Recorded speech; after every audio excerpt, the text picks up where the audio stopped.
बहुत-बहुत स्वागत है आपका अपने चैनल यूजीसी नेट साहित्य दर्पण में। तो जैसा कि आपको पता है कि इस चैनल के माध्यम से हम internet, JRF, set, TGT, PG की तैयारी करते हैं। प्यारे मित्रों, इस क्लास को देखें और चैनल को सब्सक्राइब अवश्य करके रखें ताकि मेरी कोई भी क्लास मिस ना हो। पहला प्रश्न आता है कि पुरानी हिंदी नामकरण किसने दिया?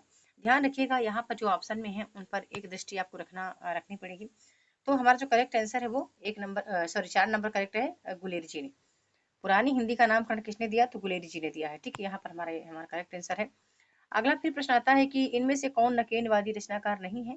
तो 3 नंबर हमारा करेक्ट है, केदारनाथ। आप जानते हैं केदारनाथ का जन्म समय 1934 ईस्वी है और इनकी 2-3 रचनाएं बड़ी इंपॉर्टेंट हैं आपकी परीक्षा के दृष्टिकोण से। जैसे कि एक है जमीन पक रही, अकाल में सारस जो कि 1988 में प्रकाशित हुई है, इंपॉर्टेंट है। और बाघ इनकी लंबी कविता है, 1960 में प्रकाशित हुई है, तो ये भी बड़ी इंपॉर्टेंट है। आगे हरिजन गाथा किसकी रचना है? तो यहाँ पर नागार्जुन हमारा करेक्ट आंसर होगा। अब इनका जंगूड़ी जी की और धूमिल जी की रचना को आप अवश्य देखें नहीं बल्कि रट लें बिल्कुल। अगला प्रश्न है कि ताजमहल का टेंडर किसका नाटक है? तो करेक्ट आंसर हमारा 1 नंबर करेक्ट है, अजय शुक्ला का। स्वदेश दीपक के नाटक और सुशील कुमार सिंह के नाटक आप अवश्य देख के रखें। इसमें स्वदेश दीपक जी के नाटक आपको देखना पड़ेगा, ठीक है, क्योंकि इनका कोर्ट मार्शल कई बार एग्जाम में रिपीट हो चुका है, तो उसको अवश्य देखें। अगला प्रश्न आता है कि अनुमितिवाद की अवधारणा किसकी है? ठीक है, अब यहाँ से बड़ा बढ़िया प्रश्न बनता है। तो हम यहाँ तो जानते हैं कि अनुमितिवाद की जो अवधारणा है वो शंकुक की है। ठीक है, शंकुक ने अनुमितिवाद कहा है। अभिनव गुप्त की अभिव्यक्तिवाद आती है। पर यहीं पर मैं एक छोटी सी ट्रिक बताना चाहूंगी आपको। जैसे कि आपको इनके जो दर्शन है, इनकी जो इन्होंने दर्शन दिया है या फिर जो इन्होंने जो अपने सिद्धांत दिए हैं वो कैसे याद करें। तो मैंने याद किया था ट्रिक से, थोड़ा सा मैं वो ट्रिक शेयर करना चाहूंगी। जैसे कि मैंने लोलट का बना लिया था। ठीक है, लोलट का उत्पत्तिवाद दर्शन है और उत्पत्तिवाद इनकी सिद्धांत है, उत्पत्तिवाद या फिर आरोपवाद, और इनका दर्शन है मीमांसा। तो मैंने ट्रिक बनाया था कि लट मांसपेशियों में लगने से उत्पत्ति की दर्द होती है। ठीक है, लट मांसपेशियों में लगने से उत्पत्ति होती है दर्द की। ठीक है, फिर दूसरा मैंने सिद्धांत बना लिया था कि शंकुक की अनुमति से न्याय मिला। ठीक है, शंकुक की अनुमति से न्याय मिला। तो शंकुक हो गए और इनका अनुमति इनका सिद्धांत है और न्याय इनका दर्शन है। ठीक है, तीसरा मैंने बना लिया था कि अभिनव की अभिव्यक्ति से शिव के दर्शन होते हैं। अभिनव की अभिव्यक्ति से शिव के दर्शन होते हैं, तो शैव इनका सिद्धांत है। अभिव्यक्ति इनका बाद इन्होंने शैव दर्शन है, अभिव्यक्ति सिद्धांत है, अभिनव गुप्त कवि है रस्य निष्पत्ति के। और बना लिया था एक चौथा नंबर की नायक ने भुक्त की साधारणीकरण की संख्या बताई। नायक ने भुक्ति के साधारणीकरण की संख्या बताई। तो याद रखिए कि भट्ट नायक जो है वो भुक्तिवाद, भोगवाद और साधारणीकरण के सिद्धांत देते हैं और सांख्य दर्शन इनका है। ठीक है, तो इस तरह आप कर सकते हैं। और एक और बना लिया था कि महिम भट्ट का अनुमानवाद है। तो मुहिम किसी के अनुमान के आधार पर नहीं चलाई जा सकती। इस तरह ट्रिक बना ली थी मैंने। तो इस तरह आप ट्रिक बना के इसको जरूर याद रखें क्योंकि ये बड़ा इंपॉर्टेंट है। विश्वनाथ को भी याद रखें क्योंकि इनका साहित्य दर्पण बहुत बार एग्जाम में रिपीट होता है। ठीक है, अगला प्रश्न आता है कि अलंकारों को काव्य का शोभा कारक धर्म किसने कहा? तो यहाँ 6 नंबर का जो करेक्ट आंसर हमारे सामने निकल कर आता है कि अलंकारों को काव्य का शोभा कारक धर्म जो है वो दंडी कहते हैं। आगे है, कहते हैं कि अलंकार शोभाकरान धर्मान अलंकारान प्रचक्षते, ऐसा कुछ इनका इनकी उक्ति है संस्कृत में, तो उसको जरूर याद रखें। अगला है भक्ति को रस के रूप में प्रदर्शित करने वाले आचार्य कौन है? तो रूप गोस्वामी है। आगे हाँ, इनकी रचनाएं जीव गोस्वामी, बल्लभाचार्य और मधुसूदन सरस्वती की रचना आप अवश्य देख लीजिएगा। कुआनो नदी के रचनाकार का नाम बताना है, तो 8 का हमारा करेक्ट आंसर यहाँ पर एक है, सर्वेश्वर सक्सेना। ठीक है, सक्सेना होगा, सक्सेना हो गया है, माफ कीजिएगा। अब रघुवीर सहाय और नरेश मेहता की रचना को आप जरूर देखें।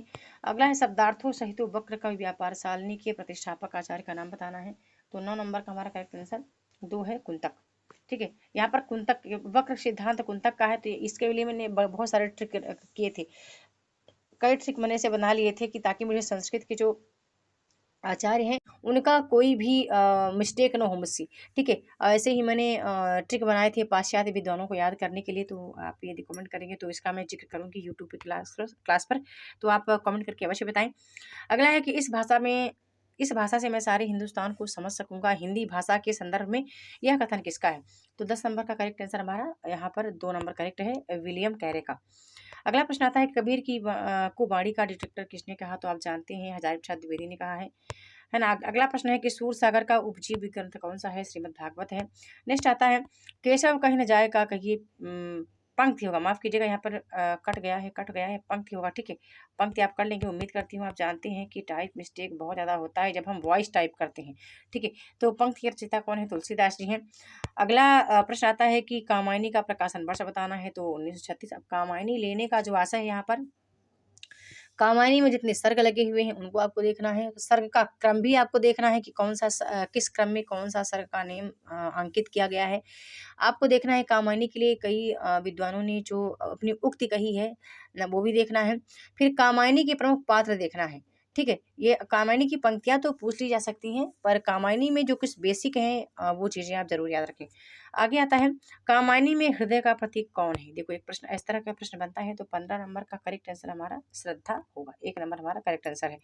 अगला प्रश्न आता है, पंत की किस रचना को छायावाद का मैनिफेस्टो कहा गया है? तो यहाँ पर जो हमारा करेक्ट आंसर निकल कर आता है वो पल्लव है। अब आप परिवर्तन, वीणा, गुंजन, इसको तो आप याद रखेंगे ही, साथ में ही आपको याद रखना है कि पंत जी की कौन सी रचना छायावादी है, कौन सी रचना अंतश्चेतनावादी है। ठीक है, कौन सी रचना है नव मानवतावादी है, कौन सी रचना प्रगतिवादी है। मतलब ये चीज आपको ध्यान रखना बहुत जरूरी है। यहाँ तक कि छायावाद की जो 4 स्तंभ हैं, जो चार ये महानुभाव हुए हैं छायावाद के, तो इन चारों को आप ना बखूबी पढ़ लें, बड़े ध्यान से पढ़ें। इनका एक एक इनके संबंध में जितना ज़्यादा आप डीप अध्ययन करके रखेंगे, क्योंकि यहाँ से प्रश्न बनना बिल्कुल 100% यहाँ से प्रश्न बनता ही बनता है। तो जिसको आप समझ गए हैं तो उसको आप अच्छे से पढ़ के रखें। फिर अगला प्रश्न एक और आता है कि बादल राग कविता को आप किस वर्ग में रखेंगे? अब मैंने कहा कि छायावाद को आपको पढ़ना है। ठीक है, तो अब यहाँ पर बादल राग जो कविता आती है वो प्रगतिवादी स्वर इसमें निकल कर आता है। ठीक है, इसको आप जरूर देख कर रखें। आपको बताना है ये कविता किसकी है, बादल राग। मालती की बहन का नाम क्या था? तो यहाँ पर मालती की बहन का नाम सरोज था। ठीक है, अगला प्रश्न फिर निकल कर आता है, मैं विवाह को एक सामाजिक समझौता समझता हूँ और उसे तोड़ने का अधिकार न पुरुष को है न स्त्री को। समझौता करने इसके पहले आप स्वाधीन हैं, समझौता हो जाने के बाद आपके हाथ कट जाते हैं। किस रचना से यह कथन लिया गया है और किसका है? ठीक है, तो बता दूं ये जो कथन है गोदान से लिया गया है और मेहता का कथन है।